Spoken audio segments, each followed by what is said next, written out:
promise is a promise, sweetheart. A headless knight! And a horse demon! It's giving off a ton of malevolence. This must be the true survivor of the venomization process. Oh! I get it! The dying exorcist lady wasn't saying Headless Knight is back. She was going for Headless Knight on horseback. Whatever the case, we'll fight whoever we have to claim this island.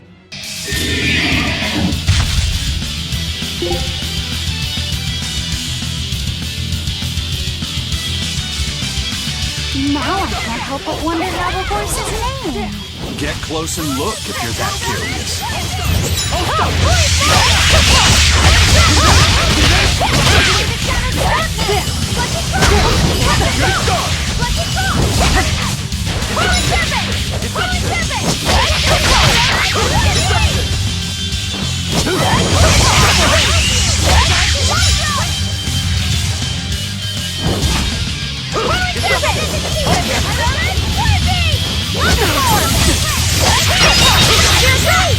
You broke me! Here's your justice! Fighting order! For the blue! Double hit! Charging light! Take the side!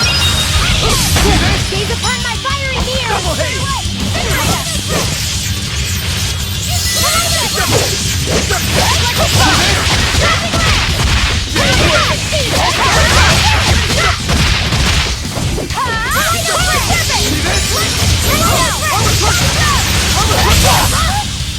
Light heal up! It's the first hit! Here it comes! Let's it rock! Crimson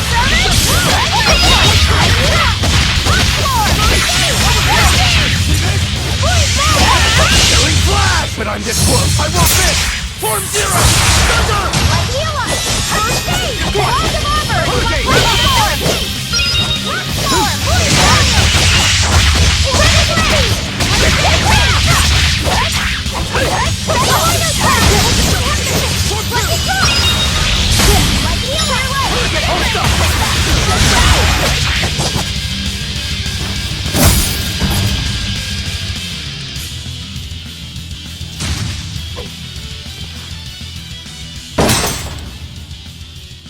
That's venomization, all right.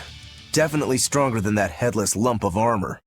I beg your pardon? Not you.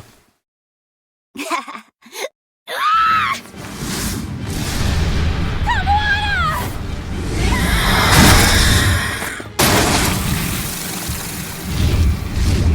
The demon from the villa? No, look! It's absorbing the malevolence. It's a Therion. Actually, that hawk is Griffin, my one and only friend. A damned Therion. So that's what Tabitha meant when she said we'd find out shortly. But Your Highness, why do you have a Therion? It's like I said, Griffin has been my dear friend ever since I was a child. Even if he's a Therion now, that hasn't changed. So you knew you were helping a Therion escape. What are you plotting? I have no plots or schemes. I just want Griffin to be free. I guess we shouldn't be surprised. The Crown Prince and future king, he's gonna do whatever he likes. I suppose I am at that. But if I am, it's the first time I've ever been allowed a choice of my own. When you're a prince, you're not a person. You're an institution, one designed to serve the state and its people. Say, for instance, you're doing your law studies and your back suddenly itches. What do you do? I mean, I'd scratch it. Who wouldn't? When I did that, my tutor gave me a whipping so hard the blood ran down my back. The reason being that I prioritized a personal feeling, that is to say my itch, over my studies in service of the state. Seeing Griffin lay claim to the skies let me imagine my own freedom. It was my lone solace over the years. But then, he turned out to be responsive to Innominat's power. I take it the Midgand royal family is well aware that the Abbey is creating Therions. Of course. How could we not? The kingdom offers unequivocal support to Shepherd Artorius' vision of reason and will. Even so, if there was one thing I could never permit, it was seeing Griffin locked up and unable to fly. Never. I tricked the Exorcist on guard and disabled the barrier. But then Griffin attacked the Exorcist and killed him. That's why you said you could never go back. They can overlook a single dead exorcist, but with a Therion removed, malevolence will engulf the capital. I knew full well what I was doing. And yet, I couldn't watch my friend's life be stripped away. Your Highness. He chose a single bird over the world. Why do you think that birds fly? That's what Lord Artorius asked me. My anatomy book says birds can fly because their bones are light and their wing muscles are enormously strong. Birds fly because a bird that cannot fly is no bird at all. That's what I think.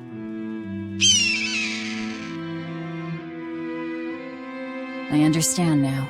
As long as you remain on this island, you may do as you please. But if you try to escape, I'll kill you. That should work. This way we'll have him on hand if we ever need a hostage. Understood. I appreciate you letting Griffin and me stay here. Well, now that that's taken care of, let's build ourselves a hideout.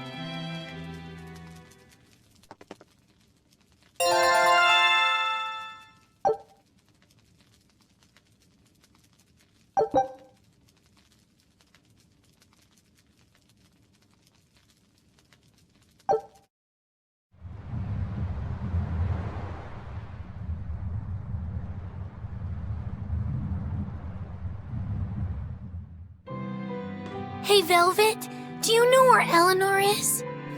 Wasn't she just playing with you? Yeah, but then she left. I'm worried because she looked pretty sad. Can you go find her? Why me? All right, fine. Just don't cry on me, okay?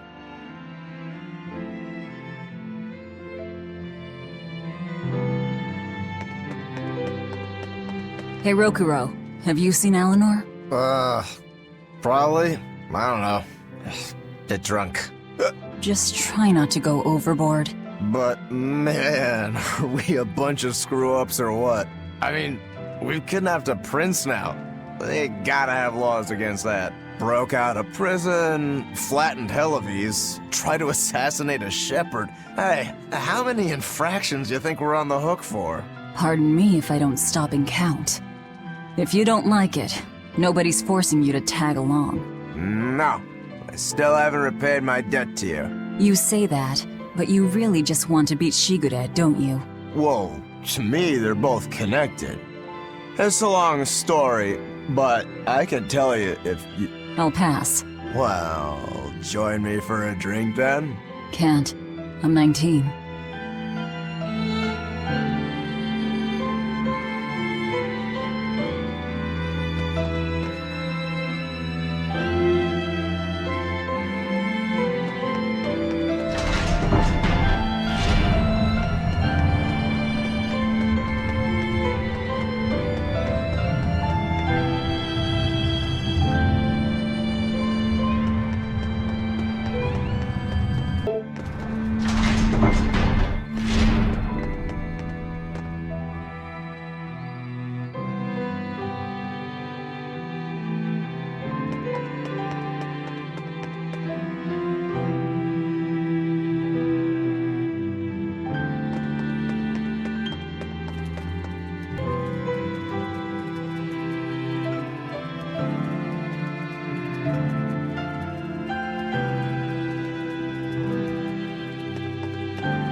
You got any idea where Eleanor is? No, sorry. I was having a meeting with Benwick and the crew about our search for Ifrid. Are you sure you're okay with putting that off? At this point, the Abbey doesn't have much reason to keep him alive. Wouldn't you rather look for him than Therion's? I know time is a factor, but we still don't have any decent leads. I think we need to stir up the Abbey and see what shakes loose. And who better to do that than you? So this works for both of us then. Never fear. I'm still acting out of self-interest. Besides, Ifrid won't die so easily. He's a strong man. It'd take a lot to bring him down. Yeah. I've never seen him flinch from a storm, no matter how choppy the seas. Where angels fear to tread, as they say. Probably some of that as well.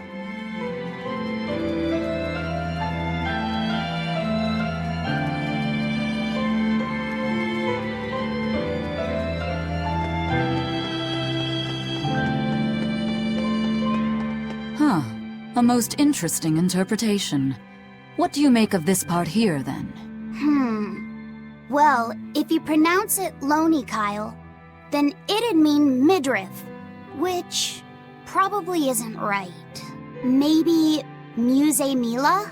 Well, that would make this passage read, Pornges are nummy.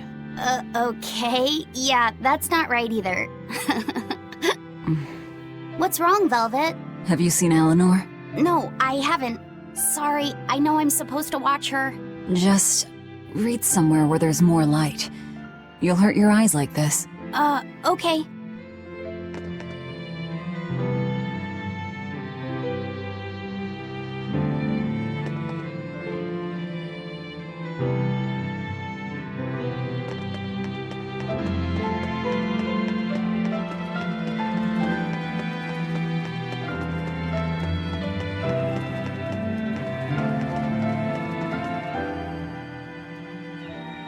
Hey, any idea where Eleanor went? How should I know? I'm too busy to spare any time worrying about anyone else. You look pretty distinctly unoccupied to me right now. Right, I'm busy being unoccupied. You're... what? It's simple. When you have free time, it means you're busy trying to avoid having any business to do. You're too weird for this world, Magilou. Says the woman with the world's blandest personality. I always figured you'd be the type to take off as soon as things got hairy. So what keeps you here? I am utterly, completely, totally, wholly devoid of anything else to do. Which is to say I'm... unoccupied. Right, now you get it. Besides, I have to stick around to see how our bet turns out, don't I?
There you are, Eleanor. Kamoana's worried about you. You actually came looking for me? Can't say no to a crying child. Indeed. She may be a Therion now, but deep down, she's still a lonely little girl. That's something I've come to realize in traveling with you all. Wretched demons and Therions, even the Malakim who'd I'd only thought of as tools, they all live and think as humanly as the rest of us.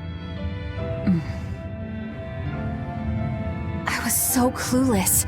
I didn't know what Demon Blight really was, nor what the Abbey was doing.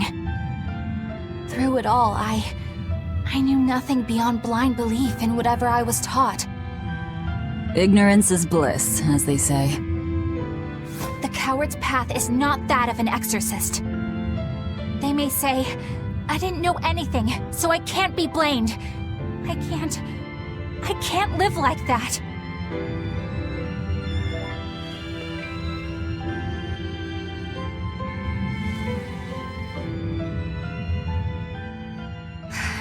I think I'll stay here a little longer to cool my head off. Please tell Kamoana I'm alright. Don't stay out too long. The sea breeze can get cold. Thank you. Don't get the wrong idea. If you got sick or something, Kamoana and Laphicet would worry. That's all.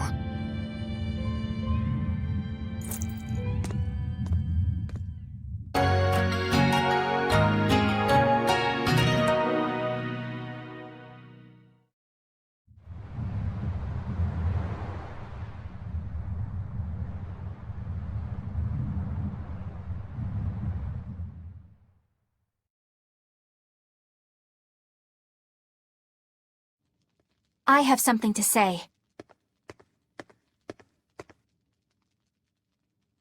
There's something I've been hiding, until now. I've been acting undercover on a special mission for Lord Artorias. I was to watch over the Malik Laphicet and bring him to Abbey headquarters. So vital was the mission, I was to do whatever it took, even kill my fellow exorcists. You were gonna take me to them. I'm sorry for deceiving you, Laphicet. Originally, I was going to get you to lower your guard, then take you in. However, I no longer intend on following the Abbey's orders.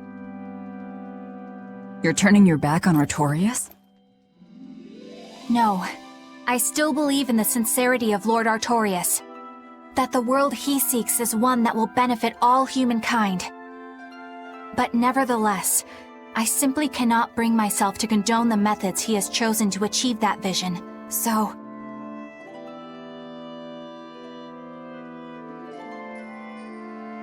I will help you protect the Therions, until I discover the answer I seek.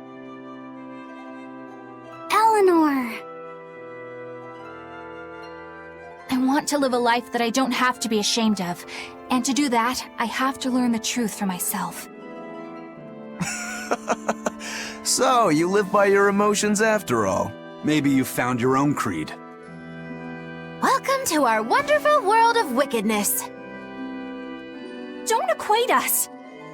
To act in opposition of one's feelings is to act opposed to reason. You never make things simple, do you? You should be glad I don't. Yeah, after all, she's my vessel. Yes, yes.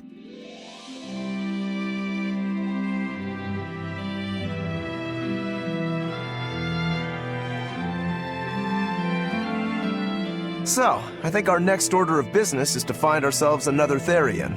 Well, that's the extent of my insight. Anyone got any actual leads? What if we had Eleanor swipe some intel on them from the Abbey? That could work. I don't know. It wouldn't work. Officially, the Abbey still considers her a traitor. So who would leak anything to her? Yeah. Besides, we can't put Laphicet in danger like that. And anyway, Eleanor's terrible at being a spy. Ungracious, but accurate. You know that special underground cell from yesterday? I want to go back there. There's something I want to try out. All right, let's go.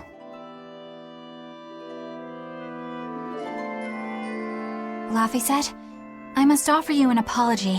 What for? For spying. I was plotting to take you back to the Abbey. I am truly sorry. It was your mission, wasn't it?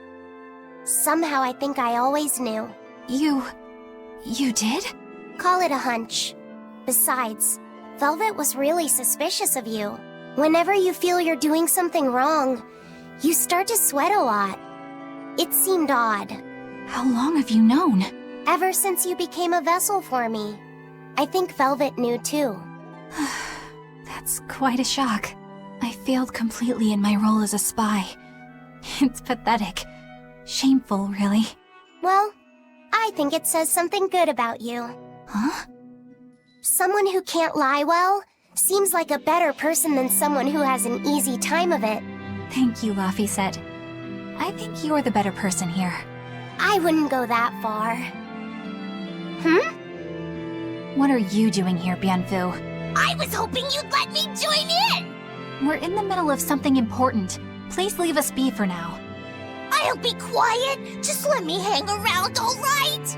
Afraid not. Bien! Madame Eleanor is a mealyhead! She's a what? Laphicet, thank you. I hope we can stay friends. I hope so too, Eleanor.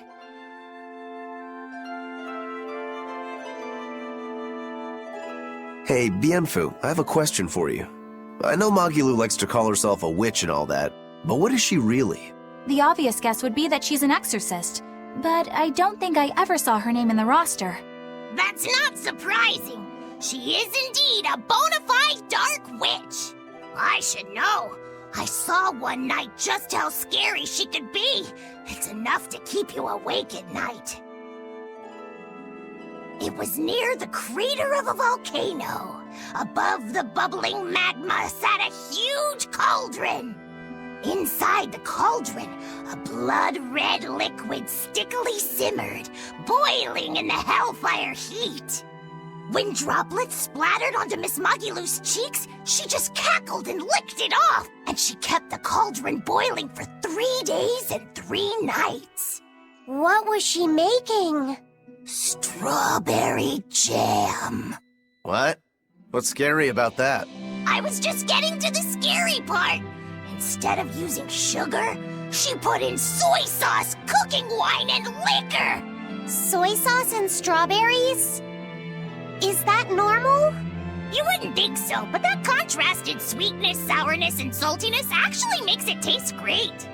Not that someone like you would understand the appeal. You have to have a refined palate like mine to appreciate it. Wait, I've heard of that. You can boil things in soy sauce and wine to preserve them. When you do it with strawberries, it's called strawberry soup. That's right! Actually, strawberry soup has sea urchin and abalone, not strawberries.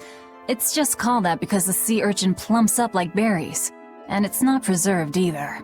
Really? Well, I had no idea. Wow, I really liked it too. I wonder if the reason she's never made it for me again is because she realized the mix-up. Now that I think about it, that's not the only thing I like that she made one time. Like durian jellies and the candied sweet fish too. I think I see what's going on here. What does the food she's made more than once taste like? It's just normal stuff, like what you guys always have. Only a truly scary witch could hide that much cooking talent behind such plain-tasting food with no one the wiser.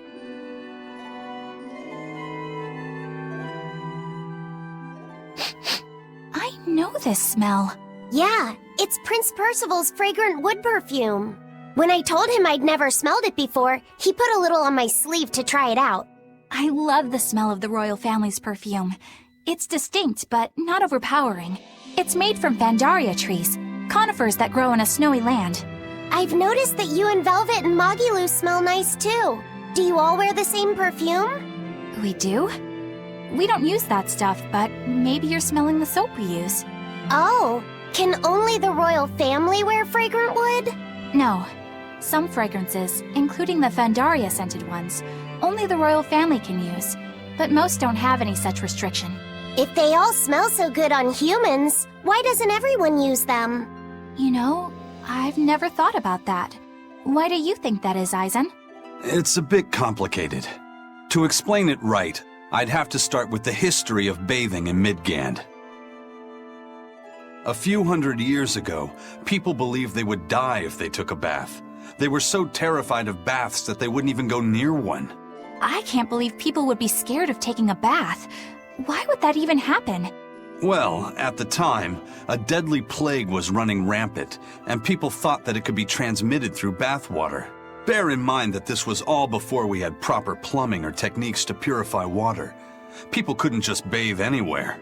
Sewers like the one we used to sneak through Logres are a fairly recent construction, only around a century old. Some people even thought bathing at all was unhygienic. Right. As bathing went out of style, the royal family started to use these fragrant woods. Covering up their bad smell with a good one. Yep. As a result, their perfumes used to be far more potent, to the point where you couldn't even tell if it smelled good anymore. But nowadays, nobody actually believes that bathing can make you sick, right? As civilization advanced, plumbing became widespread, and baths themselves became much cleaner fixtures than they used to be. And the fragrant woods fell out of favor because they were no longer necessary, right? To the contrary, as the people gained prosperity, the perfumes became a popular display of wealth. The newfound popularity didn't last long, however, thanks to the propagation of a new disease. One that didn't transmit through baths. Demon blight, you mean? With the rise of demon attacks, life outside the city walls became increasingly difficult. With fragrant woods now harder to come by, the perfumes once again became the domain of royalty. I guess that means that fragrant woods share a long and complicated history with plagues. To cover up the truth of malevolence, the powers that be spread rumors of a demon plague, continuing their time-honored tradition of covering up one stink with another. So, what do you think of the perfume? Do you like it? Yeah, it smells nice. But I think I like the smell of soap better. Huh?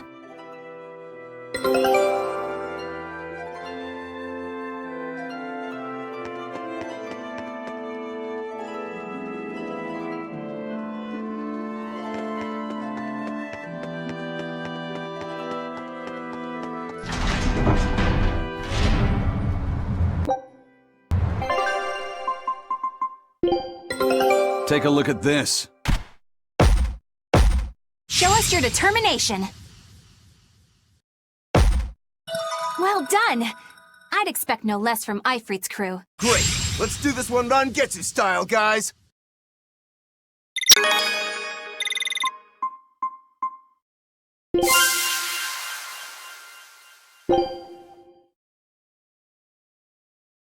Scout ship setting sail.